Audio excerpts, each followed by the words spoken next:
You told someone your good news. They congratulated you. They seemed happy for you. But something changed. Within days, maybe hours, the thing that made you happy started falling apart. The opportunity faded. The relationship shifted. The excitement disappeared. And you couldn't understand why. Rumi said this is because happiness carries a frequency, a light. And when you share that light with people who are still in darkness, who are struggling, who are envious, their energy can extinguish it. Not intentionally, but inevitably. You got the job. The one you've been hoping for, working toward, dreaming about. And you're ecstatic. You can barely contain yourself. So you call someone, a friend, a family member, someone you trust, and you tell them, and they say all the right things. Congratulations. I'm so happy for you. You deserve this. But their voice sounds flat. Their energy feels off. And you brush it off. Tell yourself you're being paranoid, that you're overthinking. But then, days later, something happens. The job offer gets delayed, or rescinded, or the terms change, or you start doubting whether you even want it anymore. And you're confused, because nothing externally changed. But internally, everything feels different. The excitement is gone. The certainty is gone. And all that's left is this strange, heavy feeling, like something was taken from you. And in a way, it was taught that happiness is energy, that joy, excitement, hope, they all emit a frequency, a vibration. And when you're in that state, you're radiating light. You're elevated, operating at a higher level. And that's beautiful. But it's also vulnerable, because not everyone around you is operating at that same frequency. Some people are in pain, in struggle, in darkness. And when you share your light with them, when you expose your happiness to their energy, something happens. Not always, but often enough. Their darkness doesn't rise to meet your light. Your light descends to meet their darkness. Not because you're weak, but because energy, like water, seeks equilibrium. And when there's a significant difference between two energetic states, the higher one gets pulled down, diluted, dimmed, and you feel it. You don't know why. You don't know how. But suddenly, the thing that made you so happy doesn't feel as bright anymore. This is what Rumi meant when he said that happiness needs protection. That joy, especially new joy, fragile joy, is like a flame. And the more people you expose it to, the more likely it is to be blown out. Not by everyone, but by the wrong people. By people who, consciously or unconsciously, can't hold space for your happiness because they're too consumed by their own lack. You meet someone who makes you feel alive, seen, understood, and you're glowing. Everyone notices. They ask, "What's going on with you? You look different." And you want to tell them. You want to share. So you do. You tell your friend about this person. And your friend listens, nods, smiles, but something in their eyes flickers. A moment of comparison. A flash of, why them and not me? And you don't catch it. Because it's subtle. Because it's hidden behind the smile. Behind the congratulations. But that flicker, that moment of envy, it plants something. A seed, and that seed, small as it is, starts to grow. Not in your friend, in you. Because now, every time you think about this person, every time you feel that joy, there's a whisper, a doubt. Is this real? Am I being naive? What if it doesn't last? And you don't realize that those thoughts didn't originate in you. They were transferred, absorbed, picked up from the energy of someone who couldn't genuinely celebrate your happiness because they were too busy mourning their own absence of it. Rumi said that most people don't do this maliciously.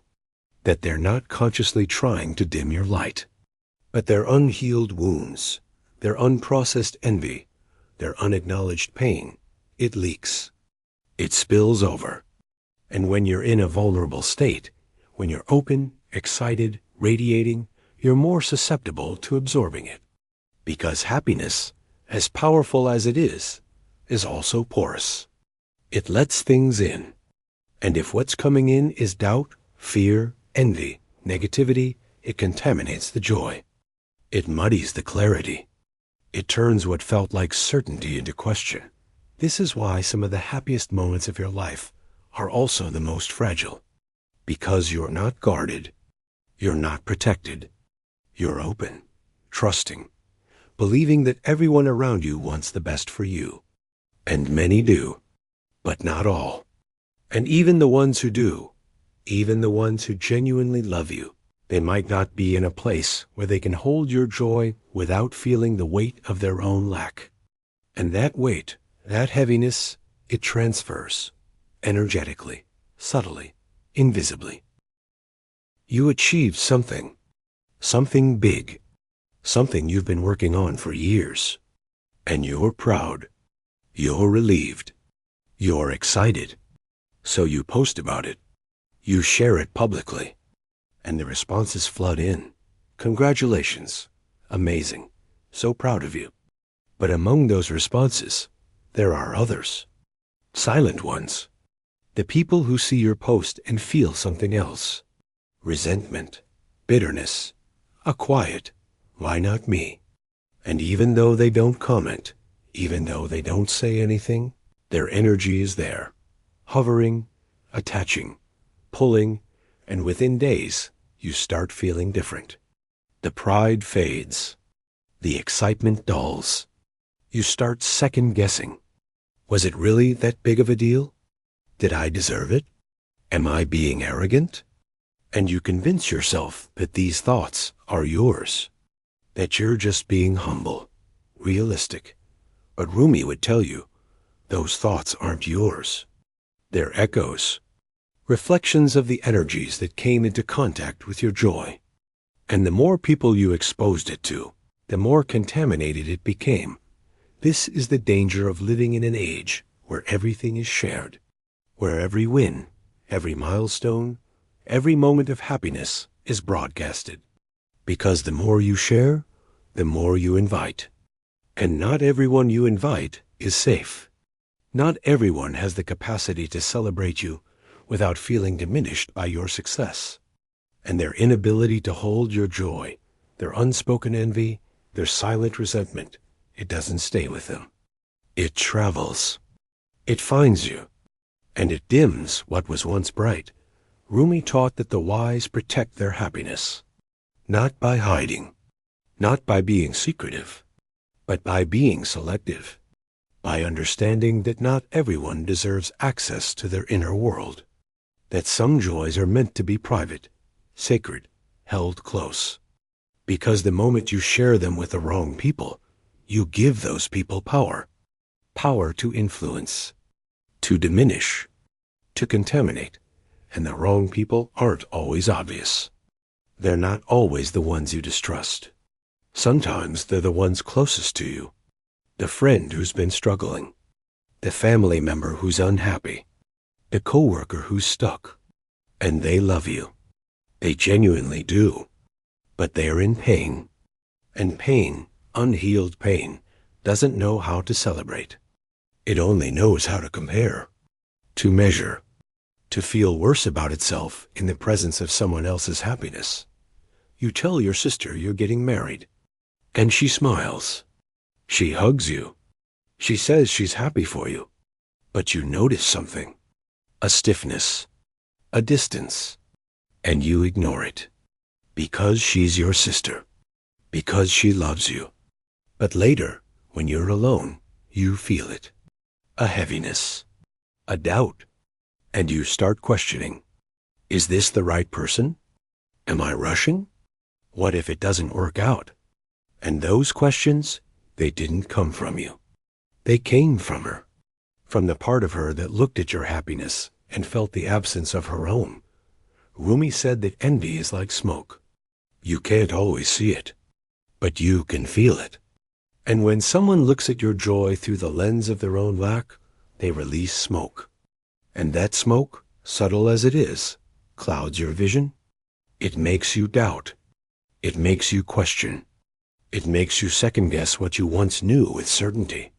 And the more you're exposed to it, the more it seeps in, until eventually you can't remember why you were happy in the first place. This is why silence is sacred. Why keeping your joy to yourself, at least in the beginning, is not selfish. It's self-preservation. Because new happiness is fragile. It hasn't solidified yet. It hasn't rooted. It's still forming, still growing. And during that formation, it needs protection. It needs to be held in the quiet, in the dark, in the space where no one else's energy can touch it, where no one else's doubt can corrupt it, where it can grow strong enough to withstand the world. And once it's strong, once it's rooted, once it's undeniable, then you can share. Then you can celebrate. Then you can let others in. Because by that point, their energy, their doubt, their envy, it can't touch it. It's too solid, too real, too grounded. But before that, before it's solidified, it's vulnerable. And vulnerability in the wrong hands, it's crushed. You've probably experienced this. You were excited about something. You shared it, and the excitement died. And you told yourself, I guess it wasn't meant to be. I guess I was being unrealistic. But Rumi would tell you, it wasn't that it wasn't meant to be. It's that you exposed it too soon. You let too many people in. And their energy, their doubt, their envy, it killed what could have grown. This doesn't mean you can never share. It doesn't mean you have to live in isolation, hiding every good thing that happens to you. But it does mean you have to be discerning. You have to ask, is this person capable of holding my joy? Are they in a place where they can genuinely celebrate me? Or are they in so much pain that my happiness will only remind them of what they don't have? And that's not a judgment. It's an awareness. Because people in pain can't hold joy. Not yours. Not even their own. And expecting them to be happy for you when they're barely surviving is unfair. To them and to you. Because they'll fail. Not because they don't love you, but because they're not in a state to access that kind of generosity. That kind of spaciousness. That kind of genuine celebration. Rumi said that happiness is a gift. And gifts are meant to be cherished, protected, not thrown around carelessly, not handed to everyone who asks, but given selectively, to those who can hold it, to those who can honor it, to those who won't crush it in their hands because they're too busy wishing it was theirs. So the next time something good happens, the next time you feel that surge of joy, that lightness, that excitement, pause. Before you share, before you announce, before you broadcast, ask yourself, who needs to know? Who can hold this? Who will genuinely celebrate without secretly wishing it wasn't happening? And if the answer is no one, or only a few, then keep it. Hold it close. Let it grow in the quiet. Let it root in the silence.